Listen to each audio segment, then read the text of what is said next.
Shalom Bapak Ibu dan Saudara-saudara yang terkasih dalam Tuhan Yesus Kristus. Selamat malam. Kita bertemu kembali dalam renungan malam pada hari ini. Adapun renungan pada malam hari ini diambil dari kitab Injil Yohanes pasal yang pertama ayat yang ke-18. Sebelum membaca, merenungkan serta melakukan dalam kehidupan sehari-hari, mari kita bersatu dalam doa.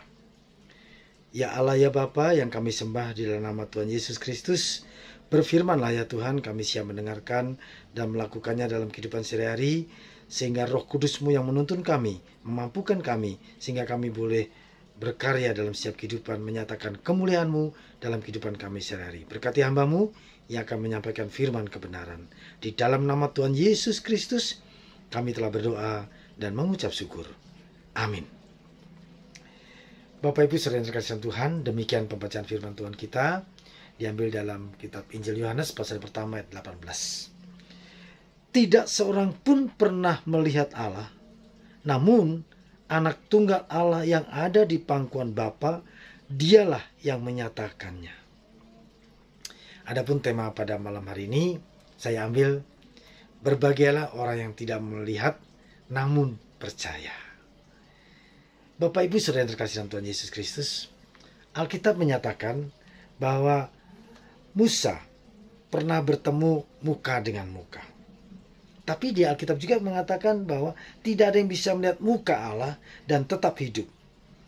Bukankah itu suatu kontradiksi Bapak Ibu?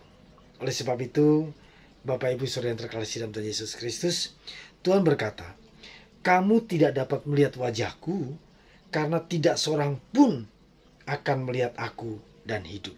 Itu jelas dalam Keluaran 33 ayat 20. Nah, bagaimana kita bisa menyelaraskan dua ayat ini?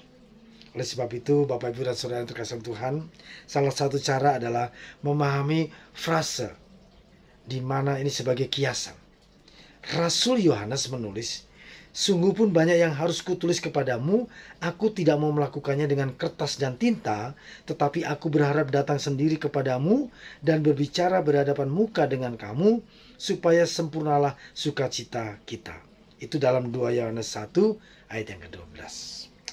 Yesus atau dia berkata, aku berharap datang sendiri kepadamu dan berbicara berhadapan muka dengan kamu. Istilah berhadapan muka itu berarti di hadapan seperti manusia, secara fisik langsung. Nah, pendekatan lain untuk ayat-ayat ini adalah bagaimana memahami bahwa Musa mungkin berbicara secara langsung dengan Allah anak atau Yesus, bukan Allah Bapa. Karena dalam Kejadian 32 ayat 30 tadi.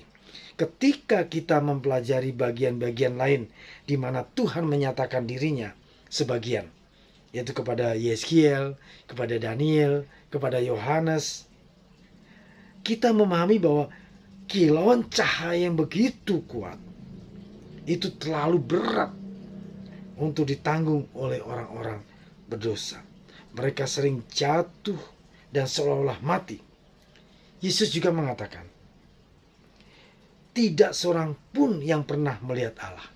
Seperti bacaan kita pada malam hari ini, Yohanes 1 ayat 18. Di sini jelas, Yesus pasti sedang berbicara tentang Bapa.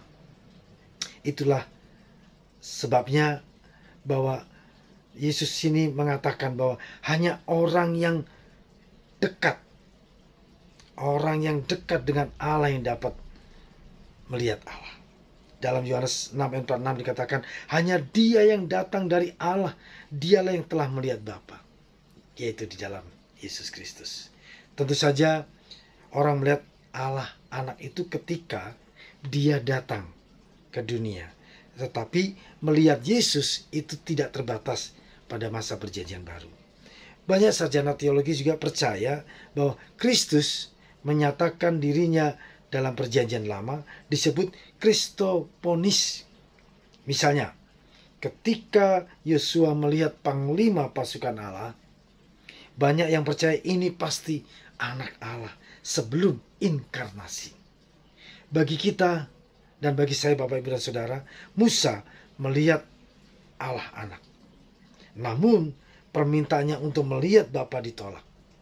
Cara terbaik untuk mendamaikan kedua ayat dalam Alkitab Keluaran ini mungkin adalah dengan mengenali bagaimana perbedaan yang dibuat antara Bapa dan Anak. Bapak Ibu Saudara yang terkasih dalam Tuhan Yesus Kristus, karena kita hidup di dunia ini tidak pernah melihat keberadaan Tuhan.